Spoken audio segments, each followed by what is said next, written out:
years ago, there was a great judgment from God as people 2400 BC,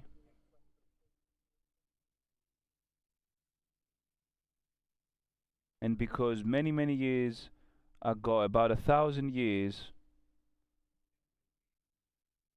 they were living on the earth as the descendants of Adam, of Seth and Cain, the descendants of those two, and the ones that were coming from Cain were the ones that were characterized as the people of the earth and the world as we mention it to be today. But at the end, the will of the world overcame the will of God, as the mighty people of the earth came into the daughters of God. And there was the first mix, let's say, of the holy people of the Lord with the sons of the devil. And the result that was, and this is very important for us to understand it, that when a holy person touches something that is impure, he cannot clean that object. But when a clean person touches something that is unclean, he can indeed cleanse that object. But when someone who's unclean touches something that is clean, that clean object will become unclean. And at the end of all days, this is what comes before and above all people. Because the enemy of our souls is the Lord and King of this world, and he is much greater as an angel and as a cherub. He is easily able to draw away a person, even if that person believes to God. And that is why always, until one specific time, against the people of the world, Satan was able to be triumphant from the beginning of the world, and even in the Garden of Eden. He was able to lead those people to transgression and sin, so that God was not able anymore to do anything for these people other than to cast them out of the Garden of Eden. And this was because of the grace of God, so that they may not eat from the fruit of life and eat and live eternally in the sin. And that is why God was enforced to he was enforced to mention his will and his commandment to one person who was perfect among the people that God has predestined, and his name was Noah, and his family and his 3 sons, saying to him that my spirit will not remain on this earth for much longer. And as he gave him a commandment 100 years, about 20 years ago, he gave him a commandment to build the ark. And he built the ark, and the success of the work of Noah was to be obedient to God. And this was the only way for us to have absolute triumph into everything that we do. And unfortunately for the humanity, there was no one that was righteous apart from Noah and his family, and thus they were not able to believe and understand who is the righteous man of God. And righteous man of God is the one who's believing in God, and he's trembling the word of the Lord. He is respecting the people of the Lord, unlike him who is unrighteous, as these people have their mind darkened from the Lord of this world, that is Satan, and the person who is, and eventually they become people that are not fearing God or people. two different people with different characteristics in front of God and the brothers. And that is why there was not one found that was righteous, and all humanity was destroyed apart from Noah and his household. And the result was very important, because when the crisis of God came down to earth through the flood, then God started again with the family of Noah. And they were now descendants, and about 120 years later down the line, the humanity was once again raised into a great number. And the earth was then one, was not separated yet. In 120 years, there was a great nation that was created that had two great characteristics. One was that they were speaking one language, therefore they were able to understand one another, they were able to communicate, and a common speech. That means one mindset, one language, so that they can understand one another, but also a common speech and mindset, so that they can communicate effectively. But we need to pay great attention to this situation that may be between two people, between the two members of a family, two members of a church, and the members of any human gathering. And the critical point is that they do have one language indeed. They are able to communicate, they are able to understand one another, and they have the same speech. They are able, therefore, to have communion with one another. One mindset and one understanding. But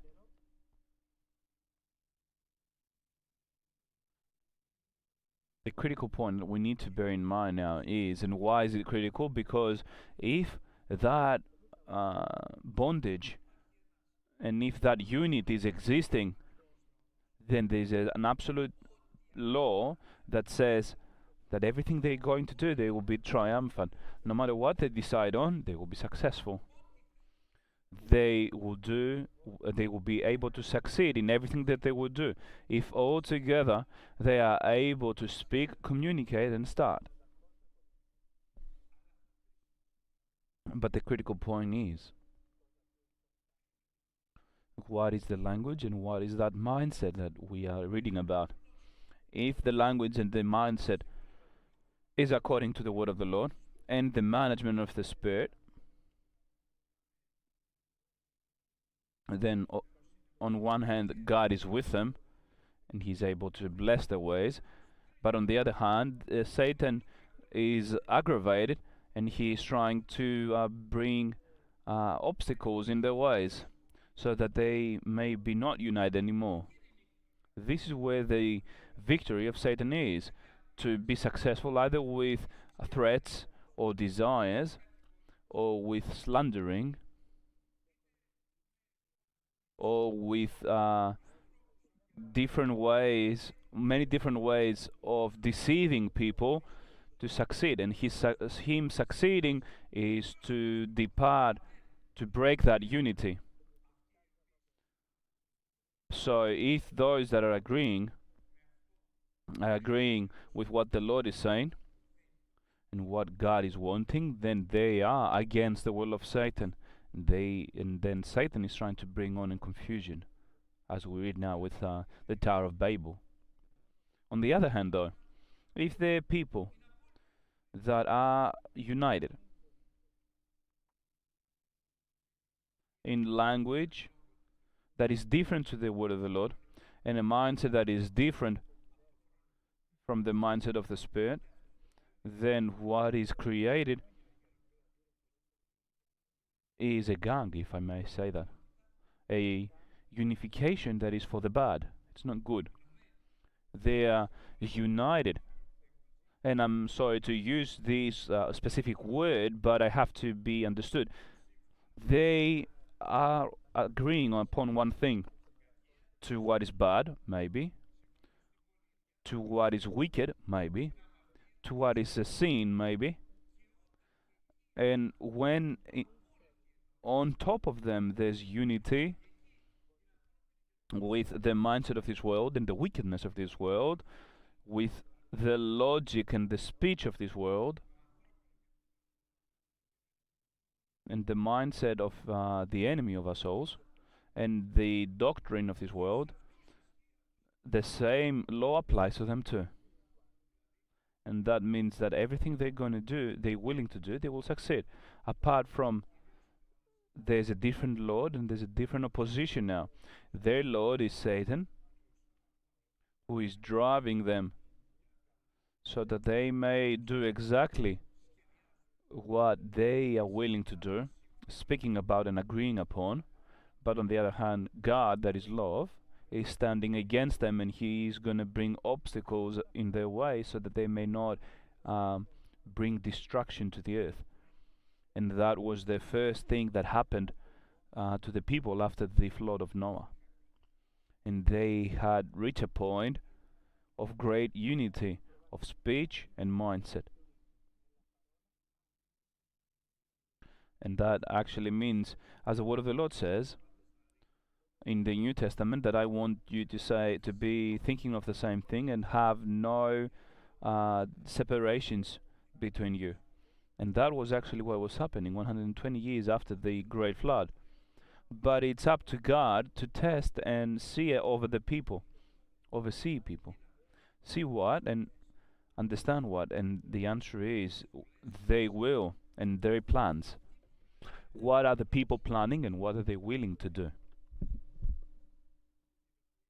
And what God saw in these people, the first ones that they were united, it's described to the very detail in the word of the Lord, from what they said and from what they heard, they understood. This is how God is able to understand what you think, because what matters is your heart. What is your heart willing, and what is your mind prepared to do? And they said, "Come, let's make ourselves a tower for us." That's the first characteristics. And the word of the Lord is described that as self-righteousness and self-indulgence. For ourselves, therefore, says in verse 4. But we need to have the unity of the household and the unity of the church, says God. The first characteristic, therefore, is that we need to make a name for ourselves. And the word of the Lord says, do not think about your own good, but about the other's good, your brother's good. That is why we then come, let us build ourselves a city with a tower that reaches to the heavens, boasting, so that all can see us, and we can be as high as we can be. Boasting. Desire for boasting. And thirdly, so that we make a name for ourselves. Fame. Glory for ourselves. What they are looking for is the glory of themselves. Fourthly, and not be scattered over the face of the whole earth, so that we may not lose our unity, and thus the power that comes and draws through the unity, so that we can be strong all together. And at the end, that's the last characteristic, actually, the scattering of the face of the earth. They are fearing scattering themselves over the earth. They want to be together, unified, but I repeat, their will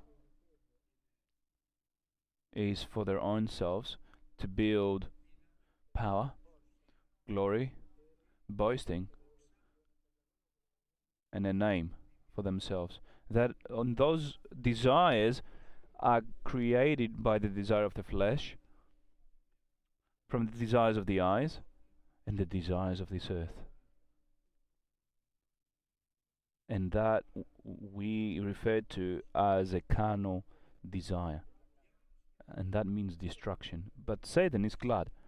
But God, that is love, will not allow this to go any further, because again, he will need to bring flood again. He will not allow this to happen once more, because then he will need to intervene the way that he did with Noah. And how is he going to intervene? With the way that he always did. With the way that he always does up until now. But now, Satan is doing the same thing. Satan is hating the unity of love, and he wants to desolate that unity. And God, in the unity of sin, he is bringing down confusion. And as he looked down, the word of the Lord actually mentions the plans of God. The word of the Lord details the character of Christ, and the will of God, and the paths of him. But the Lord came down to see the city and the tower that the men were building, and that's in verse 5.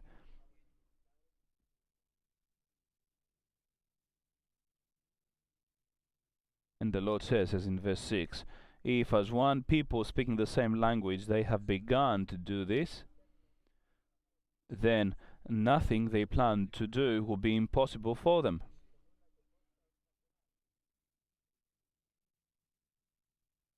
In other words, from what is bad to what is worse.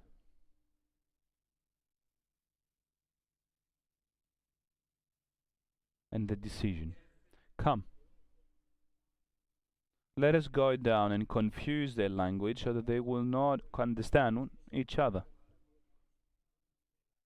Come. Who is he talking to? To the arms of God. To the arms of heaven is the answer. Because when God is intervening, he is truly coming down with his own armies, with the unity of his. And what are the arms of God? The answer is angels.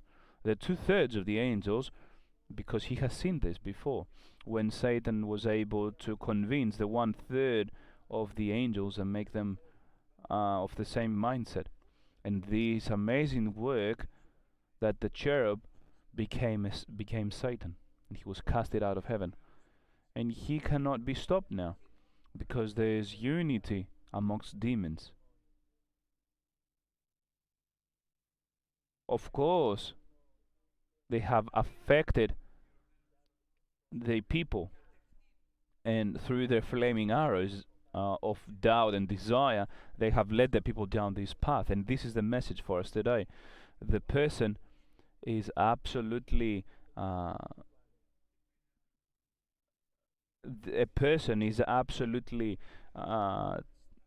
moved by the spiritual powers. That is why we need to become tested and successful until the end. How did the people reach that point? By themselves? The answer is no. But rather, that was because of the effect in the hearts, and a heart that is wicked and maleficent, of course, but from the effect from the powers of Satan that brought them to a state of destruction. There's a unity, therefore, for desolation, and there's a unity of blessing and glory of God. And in the unity of destruction, only God can stop them, not with crisis, well, not with the testing, but rather with confusion. And it is very important for us to understand who is bringing that confusion. Who is the one who is creating confusion in your household? If the decisions you have taken is of one mind and one tongue. But to the things that are not according to the paths and the will of God, then God Himself is going to bring down confusion to your household. But the decisions you are making are alike and abide by the word and commandment of the Lord, the one who is struggling and fighting to bring confusion is Satan. Therefore, it is important and very critical for us to understand and take every care for the unity of a household and the church, but also to what kind of unity is the one we are trying to achieve. Is it possible for us to have in our hearts the desires of the flesh? For us to have a good time, therefore, to build this, to have belongings, the desires of the eyes, to look and see and desire for more things, things that God is not rejoicing in, or for us to be boasting and be seen by people. God is going to intervene in those, in that mindset, and He's going to bring down confusion. But if the unity that our household has is based upon the commandments and the will of the Lord, and we are founding and building upon the humbling spirit of people, then they're gonna find grace in the eyes of the Lord and in front of people, and the enemy of our souls will not be able to do anything. When is Satan able to bring confusion to a household that is working accordingly to the will of the Lord? The answer is when the humble spirit is lost within the family. The broken heart is departing when the people stop looking at Christ and the word of the Lord, and when the people will stop to ask for the management of the Spirit, then Satan will find a way to bring down confusion, because we give him way. We may come to the church, we may pray with one another, we may study the word of the Lord together, as a household, all together in the church, in the doctrine of the apostles, in the Holy Communion, in our household. We may have a praying corner, but also a household praying place. We may study all together, and it's one of us individually as well. But if there's not a humble spirit, a broken heart, so that we may fear and tremble the word of the Lord and ask for the guidance and direction of the Spirit, then Satan is going to find the way to bring down confusion to the household. It was easy for God to bring down confusion. What did He do? Says, come, let us go down and confuse their language, so they will not understand each other. It's not a matter of Greek, English, or French. Understanding is much more deep than that, for you to not understand what I say and for you to not understand what I say, because I see it one way and you see it the other way. Because you are willing this and I want to do that. We are, of course, both not abide by the word of the Lord. And you decide this and I decide that. Imagine if I was to say with my wife, come, let us do this, and my wife to reply no. George and my wife to say to me, come, let us do this, and I say no. But we are coming to the church. We are praying together. We are reading and studying the word of the Lord. But we are not able to communicate with one another. Why? Because there's no understanding, there's no logic, and a mindset that is aligned, so that we may not think the same, to not have the same opinion, and we are giving way to Satan. He's going to bring confusion to the household, to the children.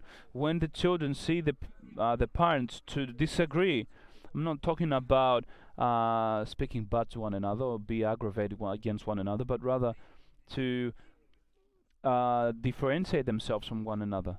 But when they see that there's a way given to Satan, when in the church the people of the church see the deacons or the elders to be in conflict with one another and to not think the same, there's going to be confusion coming.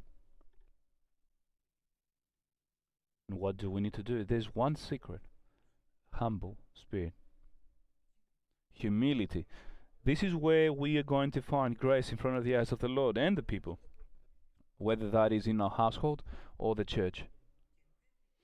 And we have the people rather outside of the church do not know about this, but we do. They do not know what the will of the Lord is. They do not know the mysteries that the word of the Lord is teaching and revealing to us.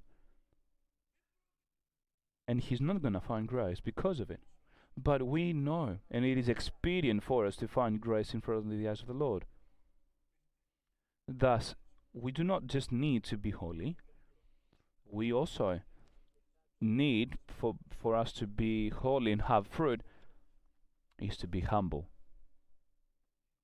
A spirit of humility that cannot stand unless in a person that has a hardened heart.